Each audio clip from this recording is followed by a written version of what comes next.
안녕하세요. 이재철 강사입니다. 지난 한 주 잘 보내셨는지요? 저는 요새 갑자기 일이 좀 바빠져가지고 정신없이 보내고 있고요. 음, 지금 대면 수업 때문에 좀 얘기가 많이 나왔었는데, 어쨌든 여러분의 의견이 비대면 수업을 계속 원하셔서 비대면 쪽으로 이제 그 진행하기로 했습니다. 음, 이제 뭐, 저는 강사니까 좀 애매한 점이 있어요. 이제 뭐, 그, 학교에서 원하는 것, 그 다음에 뭐, 이 학생들이 원하는 것, 뭐, 어떤 걸 따라야 될지 여러 가지 좀 고민도 많았었는데, 학생분들이 이제 좀 많은 불편함을 느끼시는 것 같고, 대면 수업에 대해서. 일단은 비대면으로 진행을 하는데, 여러분들이 좀 학교 생활을 재밌게 하셨으면 좋겠어요. 저는 어쨌든 예, 캠퍼스의 추억이라는 게 너무 많이 없어지고 좀 학생들도 만나서 어, 이제 교수님 만나는 것뿐만이 아니라 학생들끼리 모여서 뭘 한다던가 이런 것들도 좀 많이 했으면 좋겠는데 요새는 그런 것들이 되게 좀 많이 줄어든 것 같아서 안타까운 마음이 좀 많이 듭니다. 어쨌든 음, 그 여러분들도 좀 학창 생활을 재밌게 보내시면 좋을 것 같은데 그러지 못하시는 것 같아서 안쓰럽고요. 어쨌든 뭐 이제 우리는 또 강의를 들으셔야 되고 앞으로 남은 강의가 얼마 뭐 아직 좀 남기는 했지만 이제 좀 있으면 12월이고 기말도 금방 다가올 것 같고요.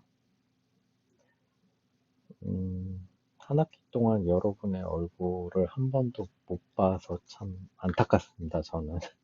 한 번 여러분들의 생각이나 이런 것도 좀 듣고 싶었고, 다양한 생각을 듣고 싶었는데, 그러질 못해서 안타깝고, 그리고 학생분들이 뭔가 질문하고 싶은 내용들이 있으시면, 허심탄회하게 질문해 주시면 제가 뭐, 나름 제가 아는 선에서 말씀드리고, 더 필요한 게 있다 그러면 제가 될 수 있으면 공부를 해서라도 뭐 그 질문에 대한 답을 해드리도록 노력하겠습니다. 어쨌든 뭐 이제 서로는 좀 적고 이제 곧 날도 추워질 텐데 여러분 건강 늘 조심하시고요.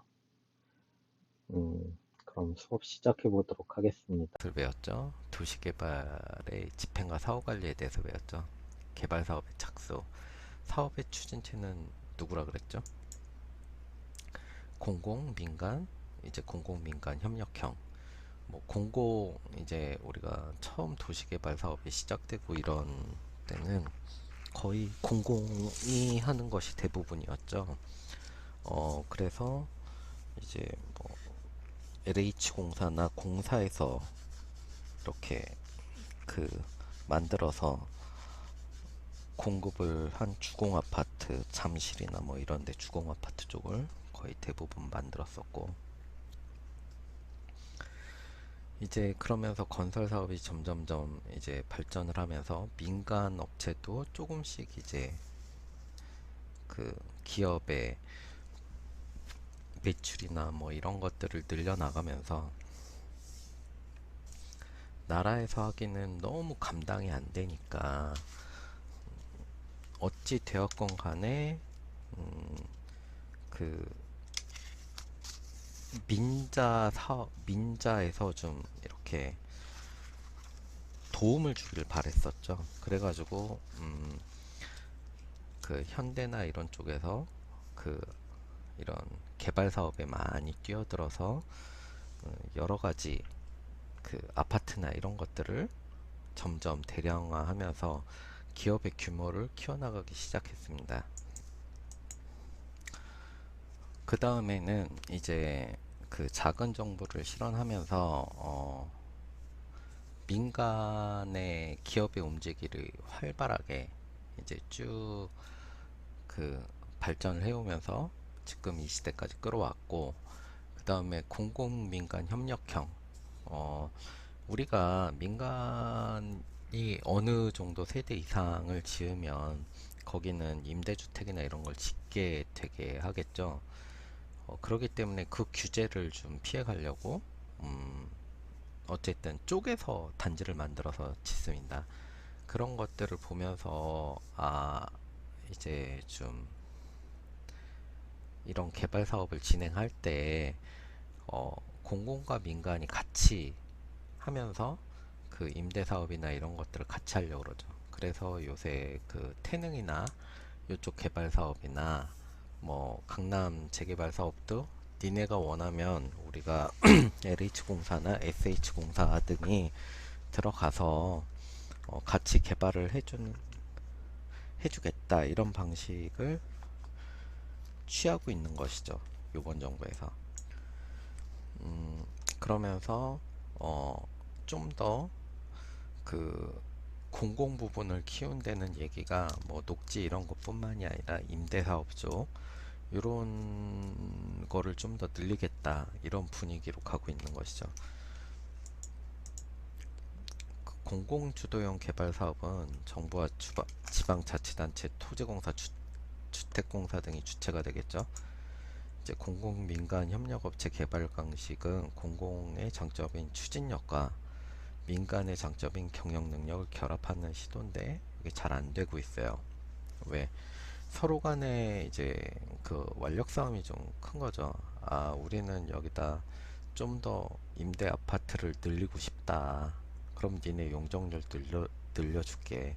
하지만 뭐 임대주택이 근처에 붙어 있는 아파트들은 우리 아파트 가격이 떨어진다. 그러면서 반대를 하는 것이죠. 그러면 공공 쪽에서는 어떻게, 그럼 니네는 백날 그거 해봐라. 개발 사업이 진행되나 우리는 허가 안 내줄래. 이런 방식으로 싸우고 있는 거예요. 그러기 때문에 좀 더 이게 쉽게 결론이 안 나는 문제일 수도 있는 것이고요.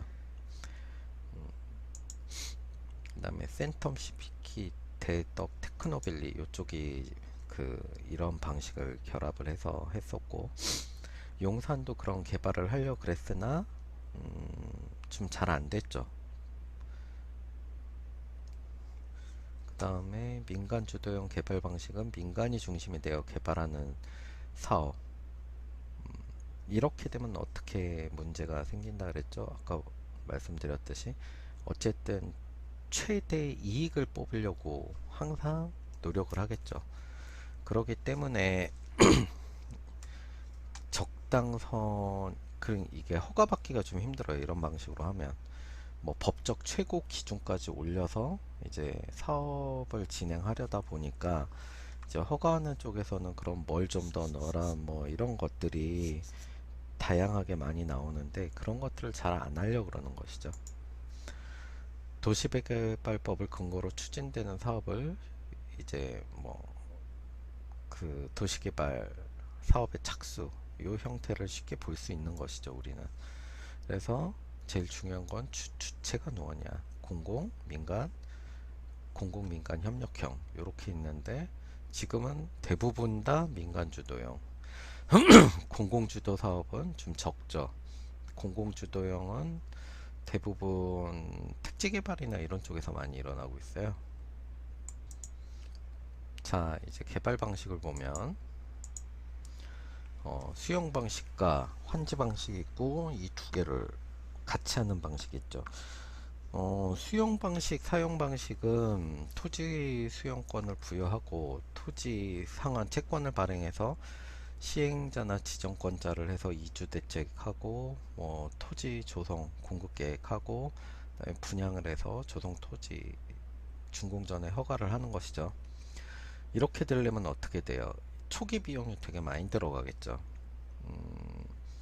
그래서 이게 예전에 공공 부분에서 뭐 쓰진 않죠. 이게 한 70년대, 80년대 버블이 있을 때 요런 개발 방식이 좀 유지됐었고, 환지 방식은 돈이 없을 때 환지 계획서를 작성을 하고 어 이제 그 땅을 싹 요 전체 땅을 개별 택지별로 해가지고 우리가 어느 정도 환지 정리를 한 다음에 남는 땅을 이렇게 이용해서 뭐 공원도 만들고 관공서도 넣고 그 다음에 개발 계획의 이익을 좀 챙겨가는 방식을 이런 방식으로 하겠습니다. 그래서 환지 계획 작성하고 설계를 해서 이 시장과 구청장의 허가를 받는 거죠. 신청을 해서 인가를 받아서 이제 뭐 환지 예정자를 지정을 해야 되는데 이건 필요 없죠. 환지 처분. 그래서 등기 촉탁을 해서 시행자 환지 처분 공고 14일 내에 해서 여기 토지 소유자들이 이거를 뭐 한 해 만에 이렇게 얘기를 하고 요때 이제 그 불만이 있는 사람들은 뭐 이의 신청 제기를 한다거나 이렇게 하는 것이죠.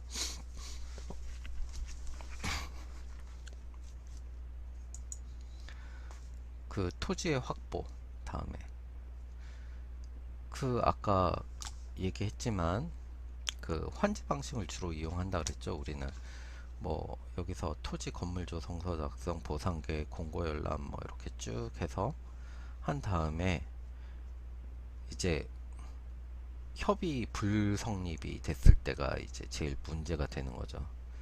그러면 이게 환지나 이런 거에 대해서 불만이 있는 사람이에요. 내 토지를 내놓고 그러면 니네가 이제 개발이 끝난 다음에 어떻게 금액을 배상해 줄지에 대한 얘기를 하는 건데,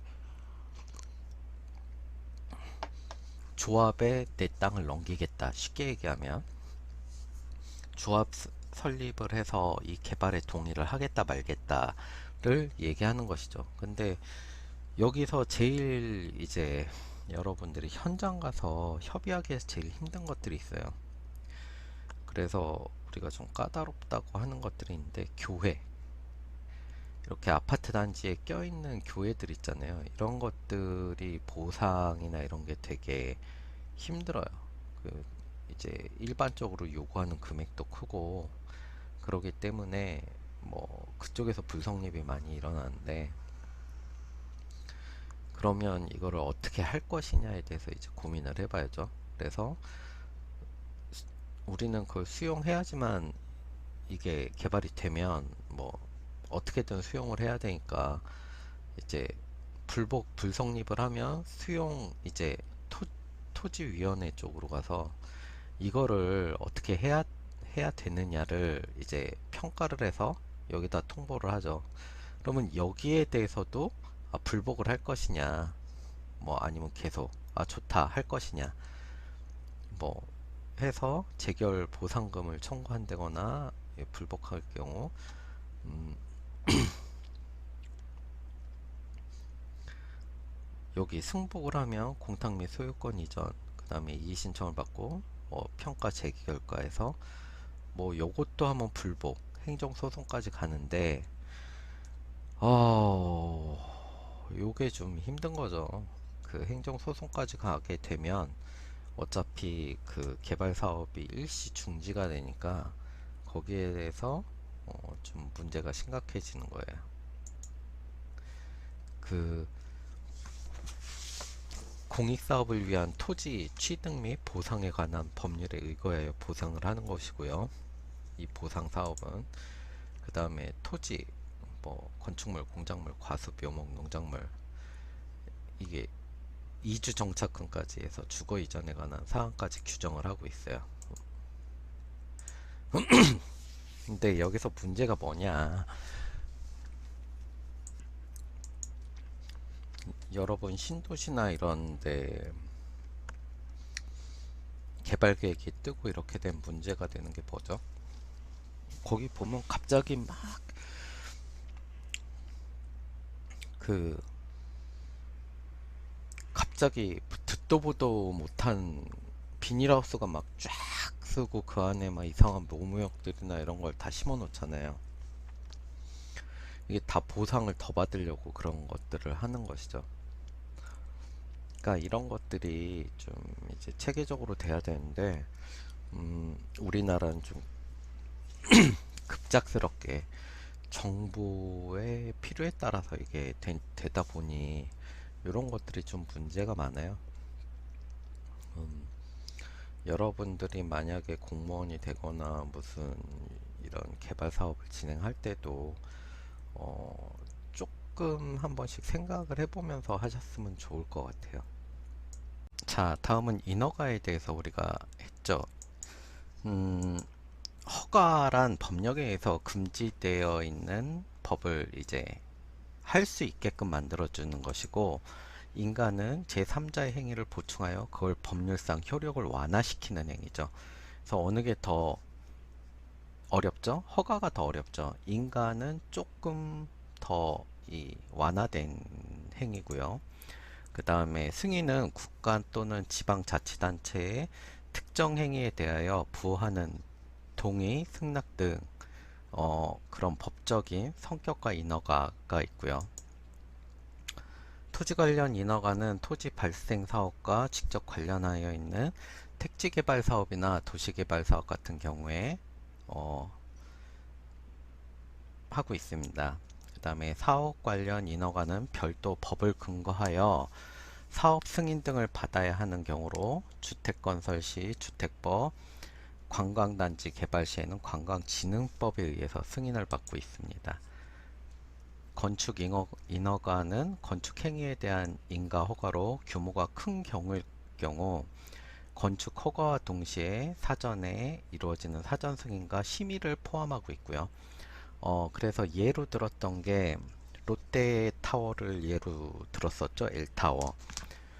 그래서 그 심의에서 계속 반려되다가 서울시 공항의 각도를 부지를 틀어야지 이제 이착륙이 가능하다. 그 정도 높이는. 그래서 그 비용까지 롯데 그 L타워에서 다 부담하는 조건으로 그 인가와 허가를 내준 적이 있었죠. 영업 관련 인허가는 영업이 시작되는 경우에 해당하면서 항상 시설, 판매 시설이나 근린 생활로 각종 영업에 대한 허가 절차 등이 있습니다. 건설 관리와 용지 등급, 이제 요거는 프로젝트 관리자, 마케팅 관리자, 그 다음에 재무 담당, 파이낸셜, 그 다음에 프로퍼티 관리자죠. 이게 그 지난번에 설명드렸듯이 요런 개발팀의 제일 중요한 사람들이고요. 그 다음에 건설 관리와 용지 공급에서 건설 관리, 건설물 위험 관리는 여러분한테 뭐 그 여러 가지 사업을 함에 있어서 개발 사업을 해서 위험도 체크, 개발 사업의 위험 분류는 뭐 여러 가지가 있겠죠. 재무 위험, 건설 위험, 운영 위험, 정책 위험. 여기서 제일 힘든 게 뭐라 그랬죠? 뭐 재무 위험이나 운영 위험은 이제 보통 거의 다 이제 인지된 위험이죠. 계획에서 어느 정도 줄일 수 있는 거. 근데 건설 위험이나 정책 환경 위험은 이게 언제 어떨 때 바뀔지 모르는 거죠. 자연재해 같은 거 특히. 그리고 뭐 여기선 기술적이나 이런 거는 제일 뭐 어느 정도 커버가 되지만 이 안전사고 위험은 늘 도사리고 있는 것이기 때문에 좀 대처하기가 힘들고 요 두 개가 제일 까다롭다고 말씀드렸습니다. 그 다음에 뭐 개발 위험 관리 방안 뭐 여러 가지가 있지만 여러분들이 다양한 그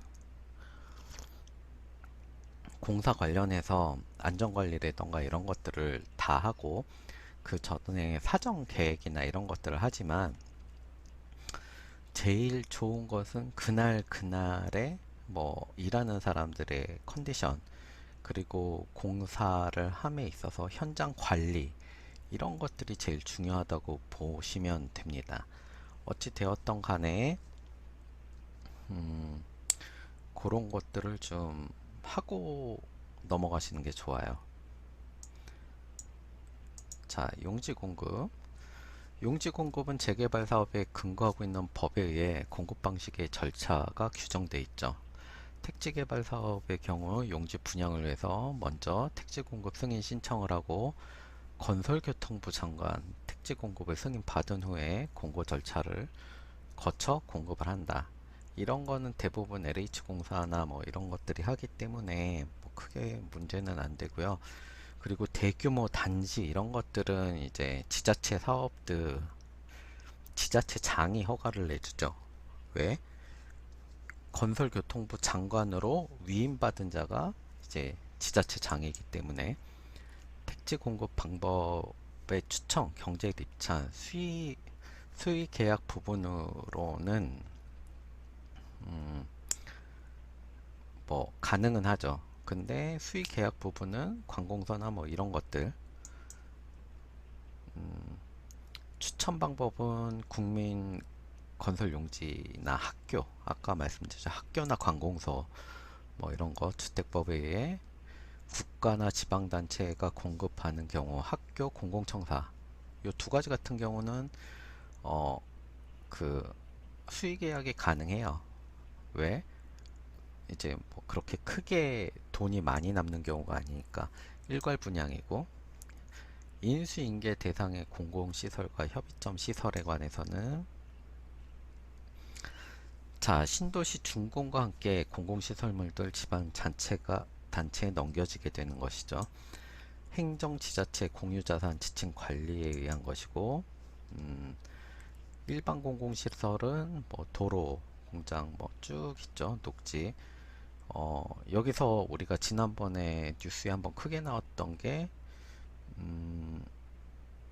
그 공공 그 공업단지 개발을 하고 난 다음에 하수 관로 시설이 이제 다 무너져 내려가지고 좀 문제가 됐었죠. 이런 하수 관로 시설. 근데 뭐 이게 상당히 문제가 됐던 것이죠. 일정 깊이 이상으로 파가지고 성토를 하고 이제 무거운 차량이 지나가도 버티게끔 해야 되는데, 무거운 차량들이 지나가니까 그 하중으로 인해서 치마가 있고, 그래서 하수 관로들이 유격이 생기고 깨지는 그런 것들이 발생했었죠. 그 다음에 관리 조직이 필요한 경우, 뭐 정수장, 배수장, 가압장, 취수장, 배수 관문, 도서. 여기서 그때 한번 또 문제가 생겼죠. 비가 많이 왔을 때. 그 배수지였죠. 이렇게 깊게 파가지고 비가 많이 왔을 때 일단 물을 가둬놨다가 나중에 어느 정도 비가 끝나면 거기 있는 물을 다시 배수를 해서 이제 강으로 흘려보내는 작업을 하고 있었는데, 그때 이 관리 그 원청업체와 지방자치단체죠. 그 다음에 이거를 공사를 완공한 데랑 이제 시험 운행을 하다가 인수인계가 안 끝났다 라는 핑계로 이 그 이 시설을 만든 시공자한테 책임을 전가하려 하였는데, 이거는 원칙적으로 지자체가 문제죠. 지자체가 그거를 발주하고 모든 거를 지자체가 책임지게 돼 있으니까 이제 결국은 거기서 사람이 3명 정도 죽고 이런 문제가 생겼을 때 어, 문제가 좀 커지죠. 인사사고는 항상 문제가 커져요. 그래서 아까 말씀드렸듯이 자연재해하고 공사 부분 쪽은 조금 어, 이렇게 힘든 문제들이 있어요. 그래서 여러분들이 그런 것들은 조금 고민을 하셔서 음, 그 뭔가를 하시는 게 좋아요.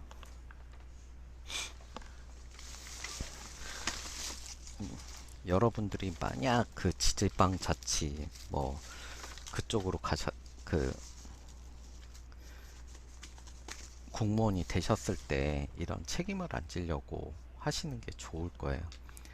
그래서 늘 그런 것들을 좀 신경 쓰시는 게 좋고요.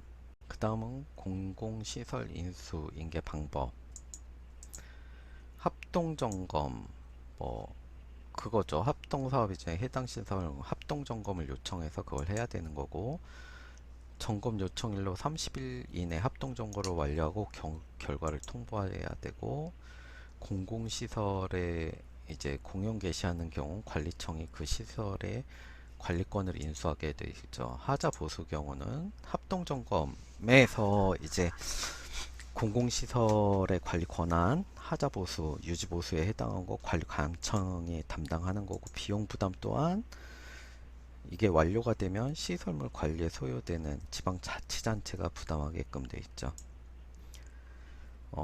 지방공사와 뭐 공단, 이거는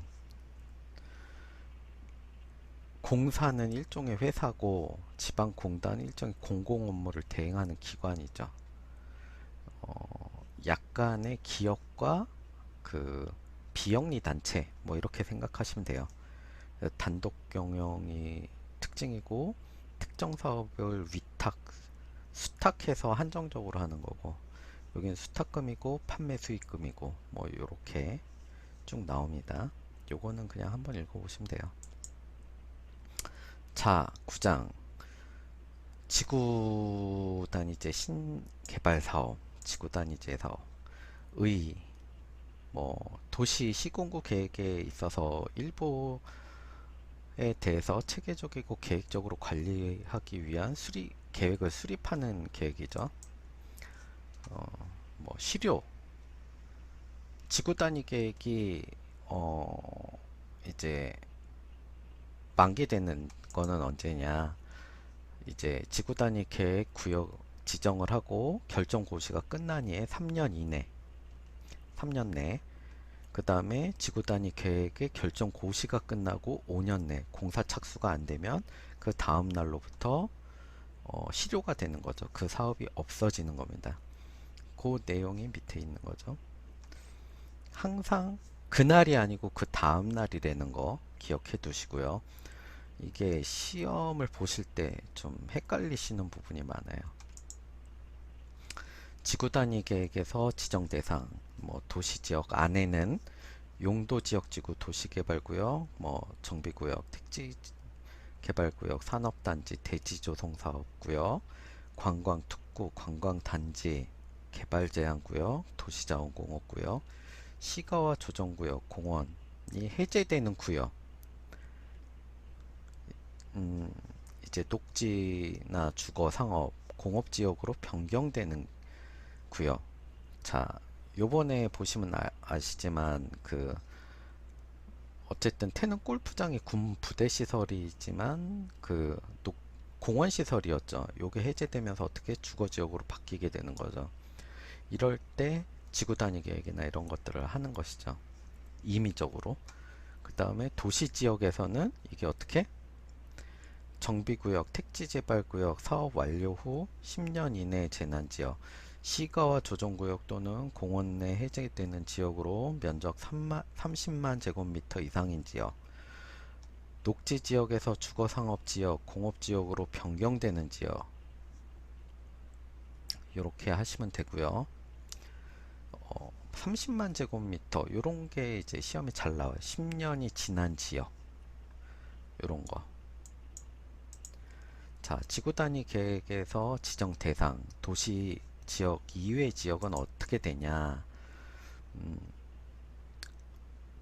100분의 50 이상의 계획관리 지역으로 다음 요건이 모두 해당돼야 돼요. 계획관리 지역의 나머지 용도 지역, 보전 또는 생산관리 지역이고,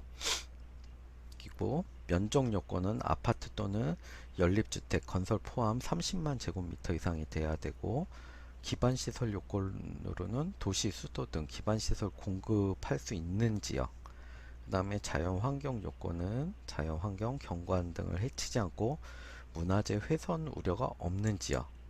그 다음에 개발진흥구역으로 법이 그 지정된 요건이죠. 위치 요건, 면적 요건, 기반시설 요건, 자연 환경 요건이 모두 해당되는 지역에 한해서 지구 단위 계획 지정 대상이 되는 것이죠. 도시위에.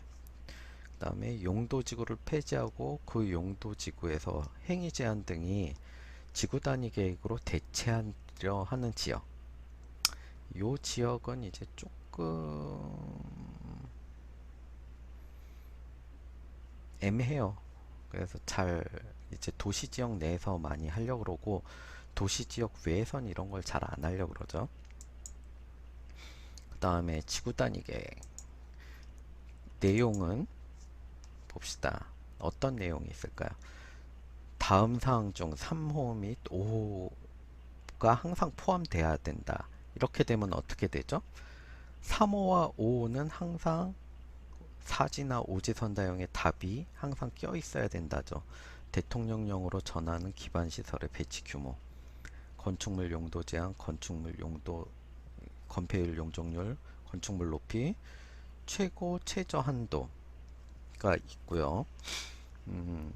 기존 용도 지구를 자, 그럼 첫 번째 그 용도 지역, 고도 지구 제외해서 세분화 또는 변경하는 지역, 기존 용도 지구를 폐지하고 용도 지구 내에서 건축물이나 그 시설의 용도, 종류, 규모를 제한하는 대상 지역. 그 다음에 도로로 둘러싸인 일단의 지역, 개발 정비를 위해 구획된 일단의 토지 규모의 조성 계획이 있는 지역이고요. 건축물 배치, 형태, 색채 또는 건축성까지 지정할 수 있죠. 그 환경관리계획에선 경관계획도 필요하고요.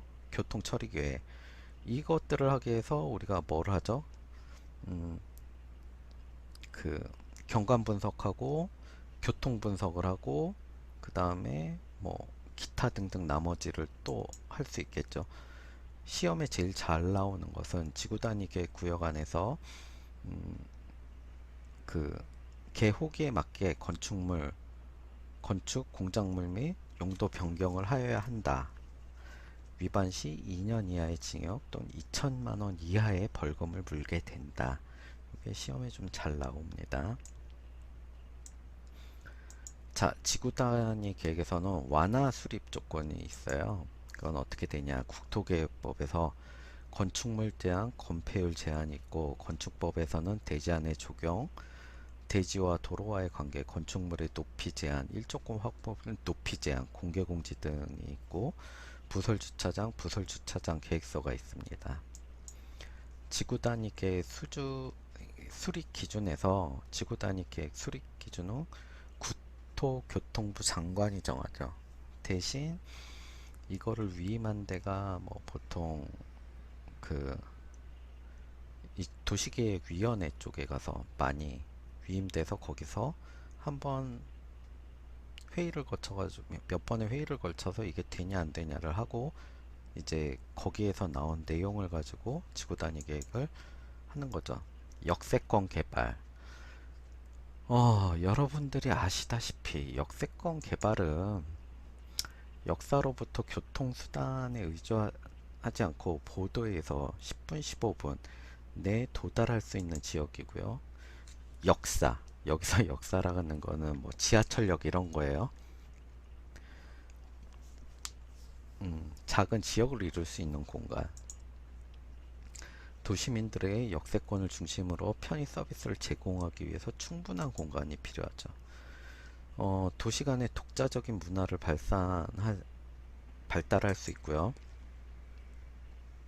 각종 이벤트, 교육의 장이 될 수 있고 상업을 발달시키는 산업교육 역할을 하고 정보통신의 교류 중심지 역할을 하죠. 여기서 보셨을 때 자, 뭐 도시간의 독자적인 문화를 발달한다. 왜? 역 앞에는 여러 도시들이 왔다 갔다 하면서 그 문화가 섞이게 돼요. 그 문화가 섞이면서 좀 특이한 문화를 이제 갖게 되는 게 있죠. 그리고 이벤트와 교육의 장이다. 역 앞에 보면 보통 광장 같은 게 있어가지고 무슨 행사나 이런 것들을 할 때 좀 많이 이용하는 편에 있죠. 그리고 상업을 발달시키는 산업의 교류 역할. 음, 우리가 교통이라는 거는 물류를 떠나서 생각할 수 없어요. 사람도 이동을 하지만 물건도 같이 이동을 하죠. 그러다 보니까 역 앞에는 예전부터 뭐가 있었죠? 시장들이나 이런 것들이 되게 발달이 많이 돼 있어요. 보시면 뭐 서울역 앞에도 남대문 시장 뭐 이런 식으로 쭉 발달이 돼 있었고 영등포도 마찬가지고 이런 것들이 음, 그 기차역에서 오는 물류를 바로 받아가지고 그때그때 소비할 수 있는 이제 요새는 자동차라는 교통이 새로 나오면서 좀 그 변형되기는 했지만 많은 양의 물류를 한꺼번에 이동시킬 때는 어, 다른 거보다 이 철도가 가장 빠르고 비용, 코스트 단가를 낮출 수 있기 때문에 많이 쓰는 것이죠. 정보와 통신 교류의 중심지. 자, 그리고 보시면 예전에는 역 앞에 편지나 이런 것들이 물류와 같이 움직이기 때문에 정보와 통신 그러니까 이거를 보시면 좀 예전에 입각해서 만든 이론이라는 생각이 있어요. 근데 개발을 함에 있어서 역사적인 거를 배제를 못하기 때문에 우리는 이런 것들을 고민을 해야 된다는 거죠. 그리고 교육의 장이라 그랬는데 여러분 저희 학교도 그렇고 뭐 경기대도 그렇고 전부 다 이제 스쿨버스들이 있는 데가 옛날에는 수원역 앞에 거의 다 있었죠. 근데 요새는 좀 찢어졌어요. 뭐 화서역도 있고 뭐 좀 나눠졌는데 그런 식으로 역 앞에는 보통 학교와 연계된 교통들이라던가 이런 것들이 있어서 역 앞에 보면 항상 대형 뭐 서점이라던가 이런 것도 같이 있었어요. 보면 뭐 그런 것들을 생각하시면 돼요. 자, 종착 역세권. 정착 역세권 주로 대도시 중심부에 위치한 역사라 그러죠. 그 다음에 경제적, 사회적, 그리고 문화적으로 역사적인 장소. 그리고 중심이 고층화되고 좀 더 다기능화되고 복잡화되고 기존의 지역을 재개발하는 시기다. 어, 이제 역세권은 요거는 지금 역을 기준으로 하면 그렇게 되지만 이제 버스나 이런 거를 기준으로 했을 때 그리고 우리가 뭐 순환선이나 이런 것들이 아닌 걸 봤을 때는 어, 버스의 종착역을 보면 어떻게 돼 있죠? 좀 도시 외곽에 돼 있죠. 외곽에 돼 있으면 어떡하죠? 거기가 좀 옛날에는 못 사는 사람들이 모여 살고 뭐 거기서부터 이제 출근을 하고 이런 것들이 있었죠. 그런 것들의 문화적, 사회적인, 역사적인 장소를 어떻게 할 것이냐. 그래서 버스 정류장 그 주변을 보면 약간 서민적인 음식이 많고, 그 다음에 이 기차역이나 이런 중심지를 보면 그 도시를 대표할 수 있는 그 먹거리 음식들이 좀 많아요. 그래서 뭐 우리는 좀 요새 인식이 안 좋지만 일본 같은 경우에는 에키벤이라 그래가지고 그 역의 특이한 그 지역의 특산물로 만든 그 도시락을 만들어서 파는 게 있어요. 뭐 그런 식으로 각 지역의 그 특수한 문화 이런 것들을 계속 개발하고 만들고 이렇게 준비하는 거죠.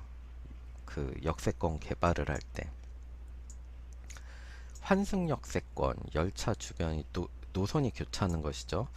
뭐 주교통 연결하는 신도시 급성장을 돕고 도시 성장의 구심적 역할을 하고 통근 도시로서의 성격, 경부선과 장항선을 교차한 천안역과 경부선과 호남선이 하는 대전역. 근데 여러분들이 알아둬야 될 게, 예전에 환승역은 뭐 증기기관일 때는 되게 오래 머물렀고, 일제시대에 증기기관을 썼을 때는, 왜 거기서 석탄도 보충하고 물도 보충하고 이래가지고 이제 준비를 해서 가려면 시간이 되게 오래 걸렸거든요. 그리고 디젤 기관을 썼을 때만 해도 그 역에서 보통 한 20분? 10분에서 20분은 머물러서 이제 뭐 기름이나 이런 걸 공급을 받고 물류를 내리고 왔다 갔다 하면서 음, 그런 변화의 역할을 했어요. 그 다음에 요새 고속철도가 나오면서 요 환승역에 대한 개념이 좀 바뀌었어요. 환승역이라는 데가 이렇게 그렇게 많이 머물지가 않아요. 보통 5분? 5분 이내? 그러기 때문에 환승 역세권이라는 거 자체가 요새는 발달을 할 수 있다고 볼 수는 없어요. 왜?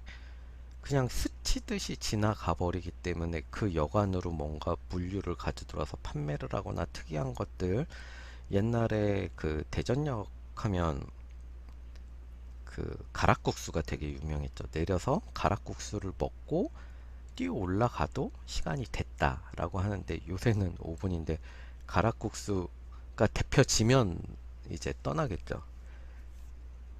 이 환승역세권이나 이런 것들은 이제 교통 발달에 의해서 조금 이제는 다른 방향으로 개발을 해야 되는 시점이 온 거예요. 통과 역세권은 그 지역의 관광지 혹은 휴양지, 특수한 도시 성격이 없으면 개발하기가 힘들어요. 왜? 그런 것이 없으면 그냥 지나가 버리기 때문에. 그리고 지금과 같이 또 이 KTX 같은 경우는 일일 생활권이기 때문에 그 도시를 지나는 경우에 속도가 되게 빠르고 머무르는 것도 잠깐 머물기 때문에 이러한 특수성이 없다 그러면 되게 이제 개발하기 힘든 사항이 되는 거죠. 기존 역색을 재개발하거나 새로운 역사를 신설하여 개발. 근데 이런 거는 이제 고속철도나 이런 것들 때문에 보통 정해져 있어요. 기존 역을 재개발할지 어떨지에 관한 거는. 역세권 개발의 유형, 고층 복합 유형. 보통 보시면 서울역, 영등포역, 수원역, 이렇게 좀 되게 큰 역들, 그리고 동경역, 나고야역, 교토역, 이런 데들 보면 역사가 되게 고층화돼 있죠. 그래서 보통 백화점을 끼고 주차장도 있고 호텔도 있고 오피스도 있고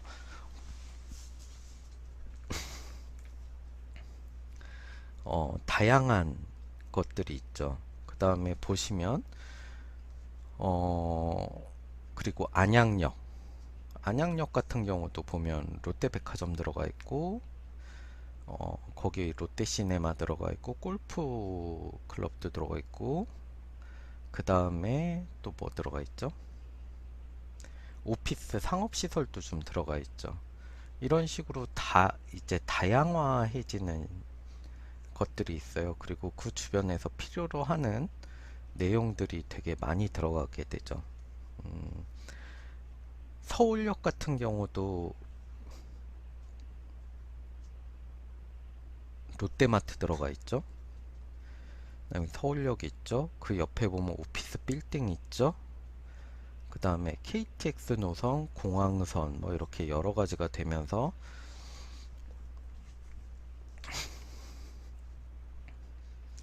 이제 고층화돼 가고 있죠. 그쪽 지역이 지하철 연계뿐만 아니라.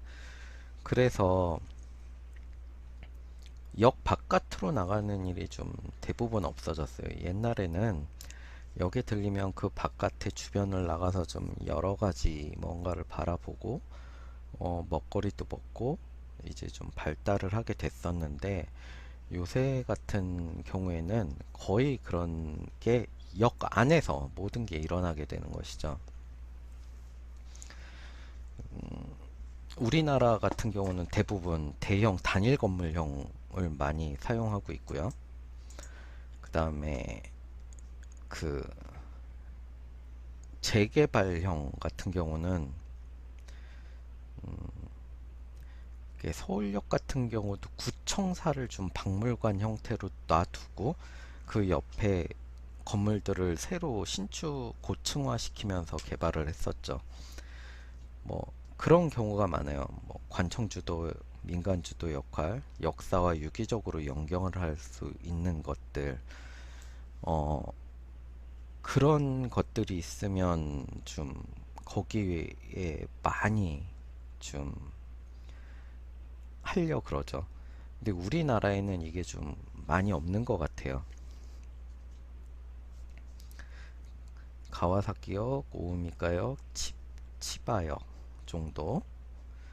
그 다음에 신시가지역은 우리나라에 약간 있는데, 천안과 경주 역사, 뭐 구상에 참조해 보면 되시고, 도시 정비형, 도시 규모에 알맞게 뭐 도시 개념을 가져와서 하는 거고, 역세권의 쇼핑센터와 중소형 건물을 유치해서 그것들을 이제 좀 하는 것이죠. 역세 역세권 외곽에는 아파트와 대형 건물을 유치시켜서 어, 뭐 출퇴근 효과를 높인다거나 이런 것들 할 수 있고, 부도심형은 오피스 전용 부도심 개념이고, 대형 오피스와 호텔, 공원 및 주거 단지 등을 유치시키는 것이죠. 지하 공간의 정의. 땅속에 땅굴을 파고 만든 구조물적인 공간이죠. 실질적으로 보면 원시 시대부터 인류가 외부 환경으로부터 보호하기 위해 이용했죠. 뭐 움집 같은 것도 보면 밑에 땅을 좀 파서 거기 가운데 불을 놓고 위에 나뭇가지를 쳐서 만드는 그런 식이었죠. 화약과 토목 기술의 발달로 인해 인위적인 지하 공간이 되게 넓어졌죠.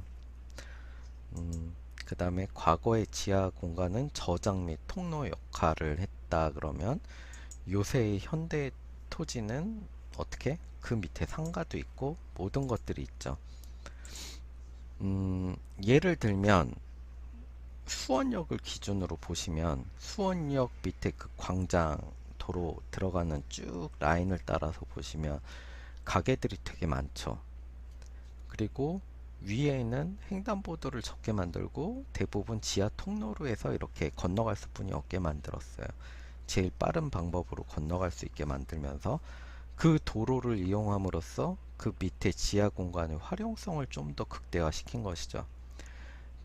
강제적으로 그쪽을 이용할 수뿐이 없게 만든다. 그럼 그 밑에 있는 상권 형성이 되게 쉽게 되거든요.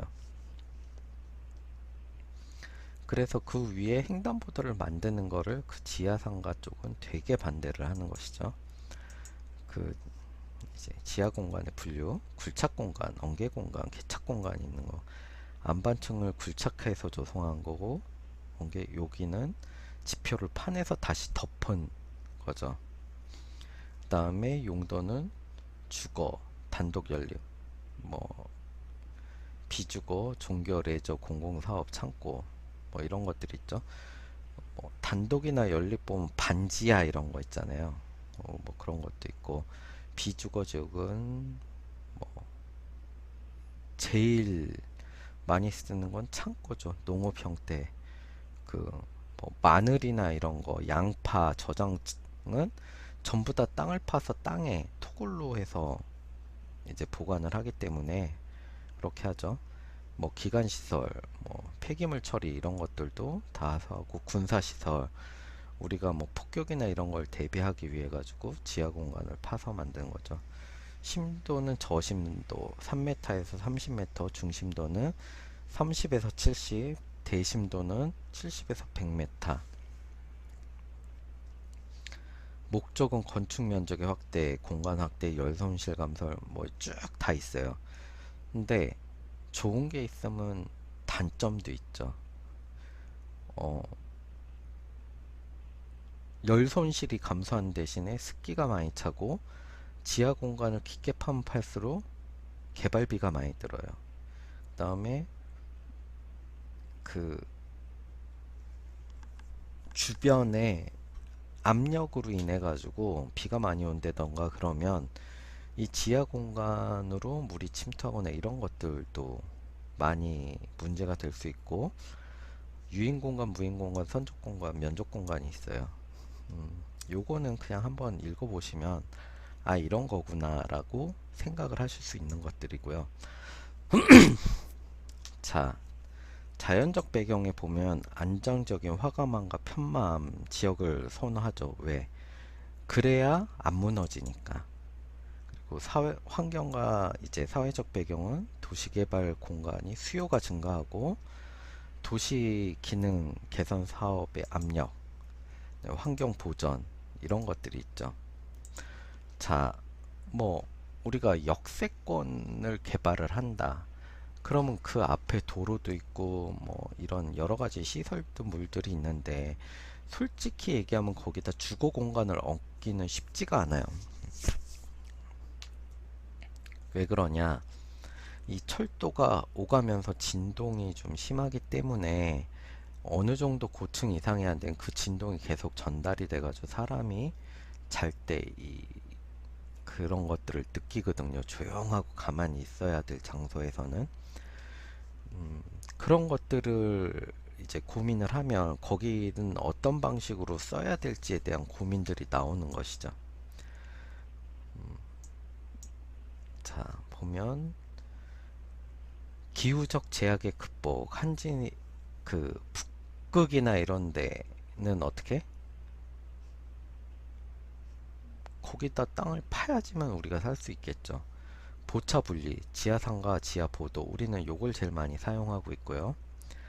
지상과 일체화로 활성화는 이제 지하 주차장, 지하 네트워크, 지하 상가, 문화 및 레저 공간 확보, 이제 스포츠 시설, 콘서트홀, 미술관, 뭐 이런 것들은 그러니까 특히 얘기하면 그 연극 공간이나 이런 게 좀 지하에 많죠. 왜? 음이나 이런 것들이 밖으로 새 나가거나 이러면 좀 문제가 되는 시설들은 좀 아래로 들어가는 게 이게 차단이 되니까 훨씬 좋죠. 그래서 여러분 뭐 보시면 클럽, 뭐 좀 음을 세게 트는 것들은 전부 다 지하로 들어가 있죠. 그리고 헬스 클럽이나 이런 것들도 지하로 들어가 있죠. 그리고 그 대학 연구 시설 같은 경우 음, 그 이공관 쪽에 보면 그 이제 지상층에서 보면 지하죠. 이제 반지하라 그래야 되나? 한쪽 벽은 이제 지하고 한쪽은 1층 공간이 되는 바깥 공간과 연결되는 공간인데 그런데 보시면 주로 뭐 어떤 거를 두느냐 실험 기계 중에 중량이 많이 나가는 것들이 있어요. 그런 것들은 일반 건축물 위에 두면 뭐 그리고 콘크리트 압력 실험이라던가 이런 것들을 할 때 좀 이렇게 무거운 것들을 건물 위에 두고 큰 압력을 줘야 되는 것들은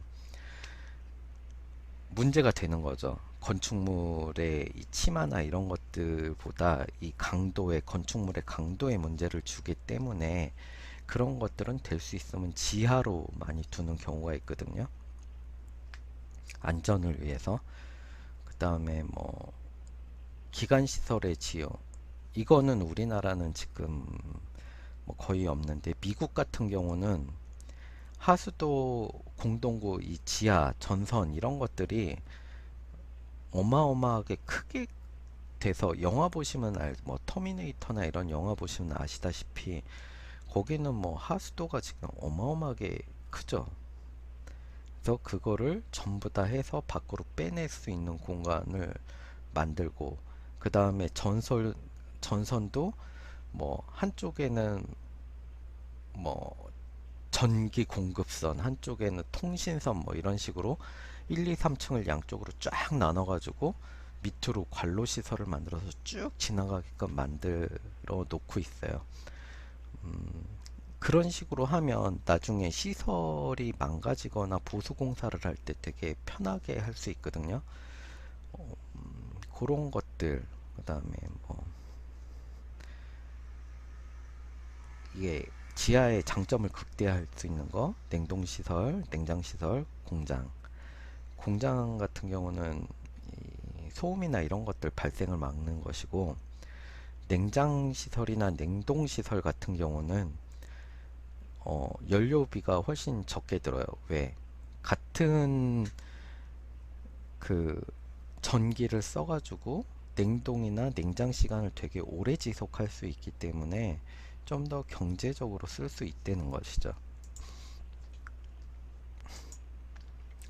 워터프론트는 바다, 하천, 호수의 수변 공간이 가지는 육지에 인工적으로 개발된 공간.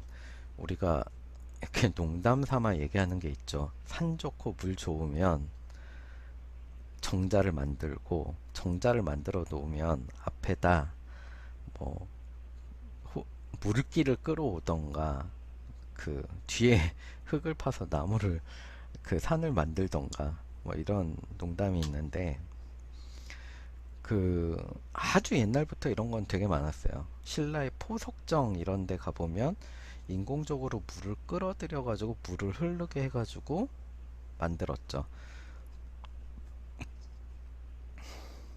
거기다 술잔을 띄워놓고, 이게 술잔이 돌면 그 술잔을 받아가지고 마시면서 뭐 시를 지었대던가, 뭐 이런 유흥 공간, 유희 공간으로 많이 사용됐던 공간들이죠. 예전부터 해변 강변들에 비해 규모가 큰 수역 지역 육지에서 진행 개발이 되죠.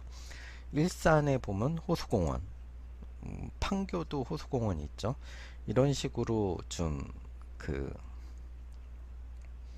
대규모 그 개발을 할 때, 요새는 그 공원 뷰, 공원 프리미엄, 뭐 뷰 프리미엄이 많이 붙죠. 그래서 뭐 이런 것들을 하면 환경적인 완화 이런 것들 때문에 좀 더 가치를 높이 쳐주고 경제적으로 높은 개발 효과나, 그리고 공공시설의 일환으로 만드는 것이기 때문에 개발이 많이 되고 있어요. 그 다음에 일본 거충학회 해양학회는 해안선에 접한 유격 주변에 그것을 특히 근접한 수역에 병행하여 만든다. 어, 일본은 섬나라죠. 그리고 화산섬으로 만들어진 나라기 때문에 이렇게 좀 우리나라처럼 막 쫙 이 동해안 같은 이런 그 모래사장이 있는 해변이 좀 적어요. 좀 이렇게 딱 깎여지거나 뭐 이렇게 돼 있는 것들이 많지. 그러면 그런 것들을 어떤 방식으로 해서 좀 더 쉴 수 있는 공간으로 만들어 줄 것이냐에 대한 고민들을 하면서 개발을 하는 것이죠. 그리고 일본에서 제일 부러워하는 거는 우리나라 서해안 같은 뻘 지형이 거기는 존재할 수가 없기 때문에 그런 것들에 대해서 되게 그 고민들을 많이 하고 있으면 좋겠다고 생각하지만 좀 힘든 방법이죠. 워터프론트의 특성은 자연과 접하기 쉬운 공간이죠. 멀리까지 우리가 꼭 산이나 바다를 안 찾아도 인공적으로 만든 호수나 이런 데 가서 어, 그 바다 내지는 강 같은 분위기를 느낄 수 있게끔 만들어주기 때문에 문화나 역사가 많이 축적된 공간일수록 그 효과는 배가 되죠. 조망성이 좋다는 점, 아까 말씀드렸듯이 뷰 프리미엄이 붙을 수 있다는 것이죠. 워터프론트 개발 유형에는 쾌적한 공간을 활용, 뭐 자연과 접촉할 수 있는 친수 공간, 공간적으로 이제 개방되는 시야감이 있죠. 물, 호수 같은 데 이렇게 쫙 멀리 보이는, 그래서 시야적으로 좀 개방된 시야를 보면 멀리 있는 것을 볼 수 있기 때문에 눈의 피로감이나 이런 것들이 많이 줄어든다 그래요. 자연스러운 어메니티 형성. 음, 그 여러분들이 그 호수공원이나 이런 데 딱 가서 앉아서 보시면 아실 수 있을 거예요. 그 주변 그 호수 근처에 있는 식당들이나 이런 데를 쭉 가보시면 전부 다 쌍쌍 아니면 가족 단위, 혼자서 나오시는 분들은 좀 드문 것 같고 산책, 개를 데리고 산책을 나오신다거나 이런 식으로 어메니티가 상당히 좀 커뮤니케이션도 그렇고 많이 일어나는 지역이죠. 그런 곳들이 다양한 기능으로 입지를 활용, 뭐 체육시설로도 활용할 수 있고 공연시설로도 활용할 수 있고 뭐 주차 공간도 좀 넣을 수가 있고 이런 다양한 것들을 넣을 수가 있죠. 유휴재생은 유유지재생은 시대 흐름에 타지 못하고 뒤처지기 시작한 워터프론트 지역을 개발하여 도시 공간을 개발하는 것. 옛날에 호수가 있었는데 뭐 쉽게 얘기하면 안양천 쪽 옛날에 어땠죠? 막 저희 제가 예전에 어릴 때 안양천은 되게 냄새가 심하고 벌레 많고 이런 지역이었어요. 근데 그걸 개발 사업을 하면서 어떻게 바꿨죠? 자전거 도로 만들고 옆에 풀도 심고 그 다음에 그 밑에 흐르는 물을 만들어서 거기에 이제 물고기들을 풀어 놓으니까 뭐 해충이나 이런 것들을 잡아먹고 이런 식의 좀 우리가 싫어서 안 가던 이 물결 공간을 이렇게 다시 개발해서 만드는 도시 공간을 하면서 그쪽에 커뮤니케이션이 이런 게 좀 더 잘 일어날 수 있는 지역으로 만든다는 것이죠. 샌프란시스코에 뭐 예가 있긴 한데 우리랑은 틀리고 저는 안양천을 예로 들었습니다. 도시 문제 해결. 개발 가능한 토지가 부족했을 때 녹지 공간이나 이런 것들을 좀 우리가 음, 이 더 만들기가 힘들 때 이런 것들을 좀 만들어 주면 좀 더 좋은 그러한 문제를 뭐 녹지 공간이라던가 이런 것들을 더 부여해 줄 수 있는 거죠. 도시민들에게. 뭐 도심의 공동화를 그래서 좀 경감시켜 줄 수 있고 도시 문제 또한 경감이 되는 거죠. 왜? 사람이 많고 커뮤니케이션이 많은 공간에는 그 범죄가 일어날 수 있는 확률이 좀 줄어들죠. 보는 눈이 많기 때문에. 그 다음에 도시에 근접한 워터프론트를 개발한다. 그래서 우린 주로 어떻게 한강 뭐 이런 쪽 지금 막 자전거 도로나 이런 걸로 엄청나게 했죠. 예전에 제가 한창 고등학교 때 갔을 때 한강은 그냥 불량 학생들이 모여서 술 먹고 놀고 이렇게 차들이 세워져 있고 대형 트럭들이 좀 주차해 놓고 이런 공간이었거든요. 근데 지금은 거기를 이제 자전거를 타고 다니면서 보면 여러 가지 커뮤니티 형성도 되고 사람도 많고 뭐 이렇게 좀 뭔가 활발한 느낌이 들어요. 한강 그러면. 예전에는 그게 몇 군데 지구, 뭐 반포지구나 이렇게 강남에 밀집한 지역에 한해서 그랬는데 요새 보면 자전거 길 만들고 여러 가지 취미 활동들을 거기서 많이 하시는 것 같더라고요. 그다음에 시장성에도 문화와 위락시설, 상업시설 등을 접송하고 소비를 위한 인구 유입을 한다. 요새 제일 핫하게 뜨는 데가 어디죠? 반포 GS 그럼 누구나 다 알죠. 그 뭐지 나 혼자 산다의 그 여자 3인방들이 밤에 가가지고 거기서 라면도 먹고 근데 거기 보니까 2층에 막 치킨도 팔고 뭐 이런 것들 BBQ도 들어가 있고 이러더라고요 보면. 그래서 아 이렇게도 할 수 있겠구나. 사람들이 많이 모이면 뭐 멀리 가서 사 먹지 않고 배달하지 않아도 이렇게 해서 뭐 소비를 할 수 있겠구나 이런 생각들이 있고 햇빛 둥둥섬 뭐 남들은 안 좋다고 얘기하지만 도시 계획적으로 봤을 때는 좀 특이하지만 많은 시도를 해봤구나 우리도 한강에 이런 식으로 받아들이고 있어요 저는. 그리고 도시 기반 정비용은 도심의 부족한 기능을 보충하거나 기반 시설을 정비. 하천에 보면 우리가 잠실 쪽도 보면 어떻게 뭐 그쪽은 특히 주차장이 모자르니까 하천변으로 주차장을 많이 만들어 놨죠. 그리고 나머지 부분은 또 공원 공간으로 이런 식으로 좀 잘 뭔가를 만들어 주고 우리가 봤을 때 그러한 것들이 이제 부족한 것들을 조금씩 더 줄 수 있는 여분의 잉여 지역이라고 보시면 돼요. 개발을 했을 때. 정보화 단지 개발 개념과 목적. 한 단지가 통신 위성을 이용한 세계적 규모로 고도 통신망을 갖추고 있는 것. 오피스, 주거단지, 위락, 스포츠 시설 모든 게 복합화된 단지. 정보와 통신을 거점으로 뭐 만든다. 부동산의 가치를 증대한다. 효율적이고 편리한 정보 처리 효과.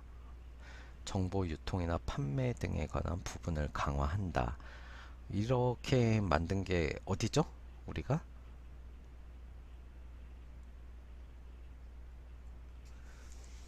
잘 모르시겠어요? 여러분 근처에 있는데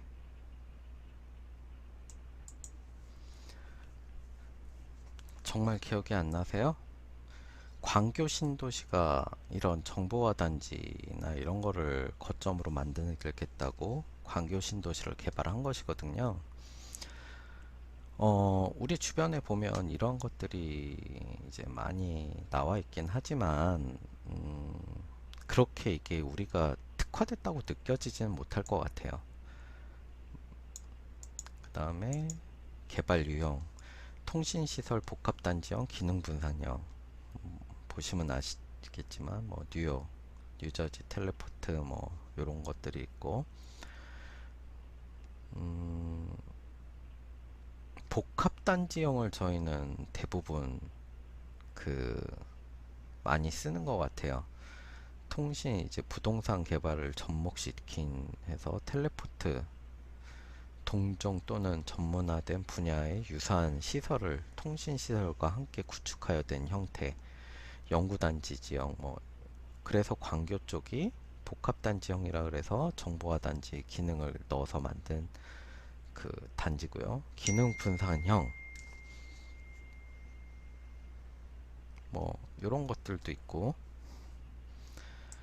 한 번씩 읽어보시면 돼요. 이런 것들은 비즈니스형, 컨벤션형, 데이터베이스형, 방송 연상형, 리조트 레저형, 연구개발형 이렇게 좀 다 있는데 그 방송 연상형은 상암동을 그렇게 개발했죠. 옛날에는 거기가 쓰레기 매립지 근처라서 막 사람들이 잘 안 가려고 그러고 냄새 심하려고 그랬는데 그거를 다 덮어서 지금 하늘공원으로 만들고 그 주변에 이제 방송국이나 이런 것들이 많이 가서 상암동은 방송 영상 지형으로 만든 것이죠. 뭐 데이터베이스형, 컨벤션형 뭐 이런 것들이 쭉 있는데 컨벤션형은 지금 송도 신도시가 거의 추구하고 있는 것들이 많고요. 뭐 연구 개발형이나 이런 것들은 우리가 좀 잘 못 본 것 같아요 아직까지. 역사 보존 도시의 개념, 일정적인 문화 질서 유지 속에 사람들의 삶이 집약된 공간으로 미래의 발전적인 삶을 위한 지표. 역사 보존 도시의 특징, 각 도시를 통해 뭐 풍부한 다른 문화적 경험을 한다. 과거 생활과 사상을 이해한다. 과거에서 현재까지 역사 흐름을 인식해서 도시의 존재적 가치를 부여한다. 존재 그 자체로서의 정체성을 가질 수 있고 새로운 문화 창조의 구심적 역할을 한다. 도시 공간의 중심이 되고 도시 환경에 질적인 기여를 한다. 우리가 이런 것들을 나열해서 대충 보면 지금 할 수 있는 게 제일 많이 나와 있다고 보는 게 어디죠?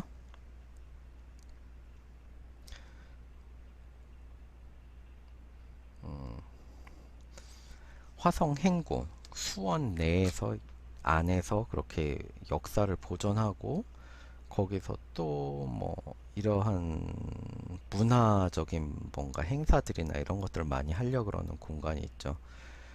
어, 그래서 수원이 지금 화성 행궁 복원이나 이런 것들을 통해서 역사 문화적 공간으로 우리나라에서는 좀 많이 보여진다고 봐요. 그 다음에 전라도의 한옥마을 뭐 이런 곳들 그 다음에 완전 역사적 전통을 고수하고 있는 데는 어디죠? 안동이죠, 안동.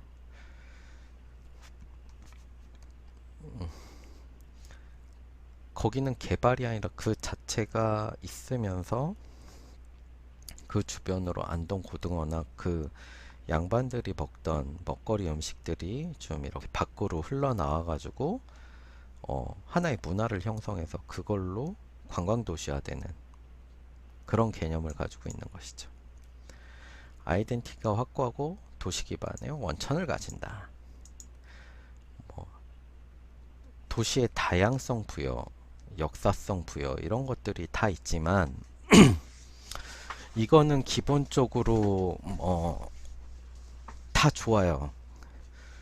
다 좋은데 그 역사 환경을 가지고 우리는 관광이나 이런 것들로 지금 테마를 잡아서 많이 그 개발을 했는데 이번 코로나 사태가 들어서면서부터 앞으로 조금 이런 방향을 좀 바꿔야 될 것 같아요.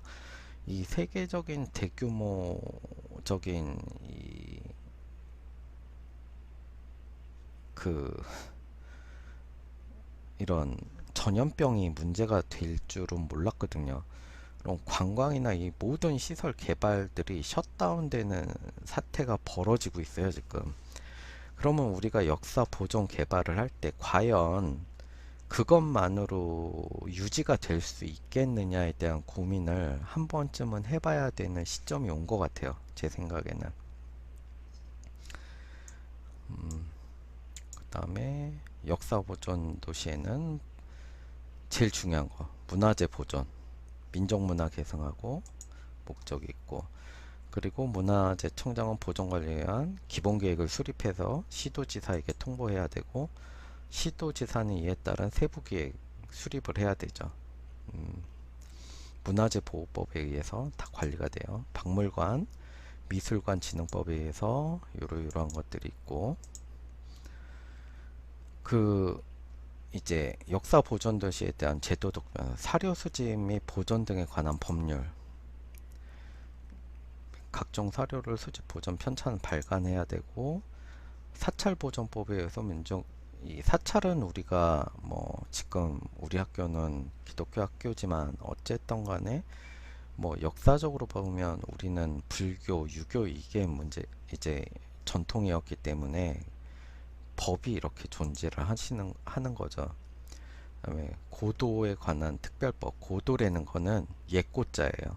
옛 높은 데가 아니라 옛날 그 도시들에 대한 관리, 특별법, 문화재나 이런 것들, 그 다음에 그 전통무상, 그 우리가 풍납동 개발할 때 거기를 공원화 했던 게 올림픽 공원 안에 풍락 토송이 그게 발견되는 바람에 그쪽이 전부 다 문화재 보호 지역으로 묶여가지고 어, 그 개발이 제한됐죠. 요번 주는 여기까지 하도록 하겠습니다. 아, 오늘 수업 들어주셔서 감사하고, 음, 참 여러분들이 이제 뭔가 앞으로 하시는 일들을 전공을 선택하실지 아니면 다양한 다른 것들을 선택하실지는 모르겠는데 저는 다양한 길이 여러분들한테 많이 있습니다. 여러분들한테 젊음이라는 게 얼마나 큰 재산인지 여러분 때는 여러분이 그걸 잘 못 느끼고 계시겠지만 시간을 지내본 저로서는 돈 주고도 살 수 없는 게 여러분의 젊음이라고 생각하고 많은 노력을 해보시는 것도 나쁘지 않다고 생각해요. 저는 뭐 29에 그 유학을 갔다가 이제 거의 38에 박사 학위를 받고 이제 한국에 돌아왔거든요. 그러니까 여러분들도 뭔가 하나를 원하시면 끝까지 하실 걸 찾고 한번 이제 그걸 믿고 가보시는 것도 나쁘진 않을 거라고 생각합니다. 그리고 한 분야에서 사람이 10년, 20년 노력을 하다 보면 그 분야에 남아있으면 반드시 다른 사람들이 본인을 찾게 될 거예요. 어떤 분야에서 일하든. 최소 10년, 20년 뭐 이런 시간들이 지나면서 쌓인 누적된 것들이 여러분들에게 나중에 큰 재산이 될 테니까 너무 걱정하지 마시고 여러분들이 원하는 걸 좀 잘 찾아서 해보시길 원합니다. 그런 의미에서 우리는 젊은 꿈이라고 주제어를 정해보도록 하겠습니다. 그럼 좋은 주말 보내시고 다음 주에 뵙도록 하겠습니다.